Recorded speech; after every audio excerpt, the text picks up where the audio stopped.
Premier adjoint à la mairie de Paris.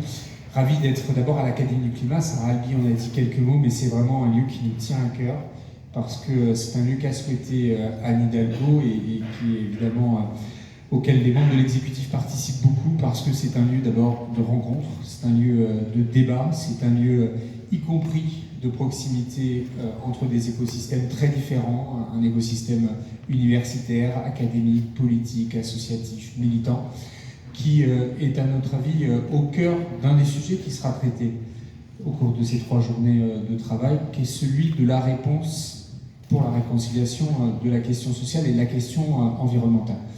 Pourquoi c'est fondamental? Vous l'avez évoqué dans vos propos introductifs, la question de la soutenabilité du capitalisme et la question du siècle à venir, et nous n'avons pas un siècle pour y répondre. Nous avons un système productif sur le plan international qui est pensé pour détruire la nature, pour l'exploiter et pour que tout ce que nous lui imposons crée une dette écologique qui est une dette sociale et donc la dette de toutes et de tous. Pourquoi c'est fondamental? Parce que de façon inhérente, n'a jamais été anticipé, ou très marginalement, même si il ne faut pas laisser à penser que l'exigence environnementale est une exigence éthique qui soit très récente.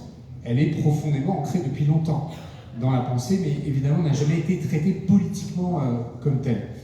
Il y a des activités humaines, en particulier évidemment des activités économiques, qui génèrent des externalités environnementales négatives dont il n'a jamais été imposé à ceux qui les causent de les financer ou d'assumer à moyen terme les conséquences. Et cette question-là, elle est centrale parce que c'est évidemment 2 éléments d'inégalité, de ségrégation extrêmement profonds qui se sont installés dans nos sociétés.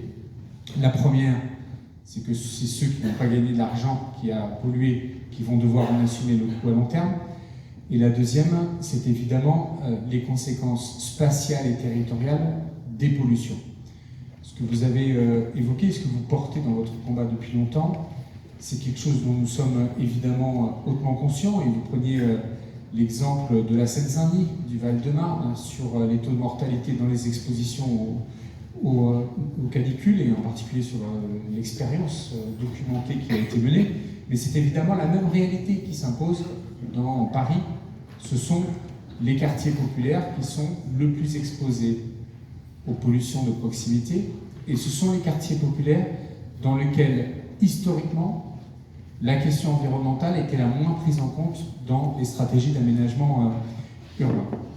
Et donc toute la politique que nous menons à Paris, avec évidemment les outils qui sont ceux institutionnellement d'une commune et du département, auxquels je rajoutais quand même les mesures plaidoyées, dont l'Académie du Climat est aussi l'un des lieux d'explicitation, de plaidoyer pour ces sujets-là, vise à corriger cette inégalité insupportable. D'abord, en prenant des mesures exceptionnellement ambitieuses pour faire en sorte de réduire la pollution dans les quartiers populaires. C'est évidemment la pollution sonore, mais la pollution atmosphérique. C'est, pour le dire symboliquement, la bande qui entoure le périphérique, qui est beaucoup plus polluée qu'ailleurs, auquel vous pouvez rajouter quelques axes où il y a encore beaucoup de trafic routier dans Paris intramuros. Et là-dessus, nous avons investi beaucoup d'argent public pour engager des programmes de réaménagement, pour engager des programmes de libération des abords immédiats du périph', et dans le PLU bioclimatique d'alerte intervenait dans la bande vidéo préparatoire qui a été présentée tout à l'heure, il sera interdit de construire en proximité des axes pollués tant que la pollution n'aura pas significativement baissé et tant que nous n'aurons pas préalablement engagé le programme de transformation du périphérique. Et la question de la réconciliation entre la question sociale et la question environnementale passe aussi par la question du pouvoir d'achat et de comment nous finançons. Pas le temps ici de développer le propos, mais l'un des sujets clés est à mon avis le suivant. D'abord, promouvoir les communs qui sont à bien des égards une articulation positive entre une ambition pour le pouvoir d'achat et une ambition environnementale, parce que le partage a un impact environnemental plus réduit que la propriété, parce que utiliser les transports en commun, c'est-à-dire avoir la possibilité de se passer de la voiture, est un gain net de pouvoir d'achat extrêmement important. Faut-il pouvoir s'en passer? Évidemment, un sujet qui doit nous préoccuper. Parce que la rénovation thermique du bâti, là aussi, pas le temps de développer, mais deux éléments.